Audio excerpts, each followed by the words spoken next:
How to draw a cute burger. Firstly, you'd like to do the burger bun. It should look like this. Next, you would like to finish the burger bun. So far it should look like this. Next, you will want to do the salad. The salad should look like this. Next, we can do the cheese. The cheese should look like this. Next, if you're doing non-vegetarian, then let's add the beef. The beef should look like this. Once you've done the beef, do the last back at the bottom. By the end, now it should look like this.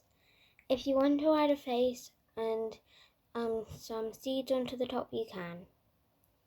It will end up looking like this. I'll do the same. You can do the face however you like. I did the face like this, and I added some cheeks. If you like this video and it helped you a lot, please can you like and subscribe. Ring the bell for notifications when new drawing videos come out. Thanks.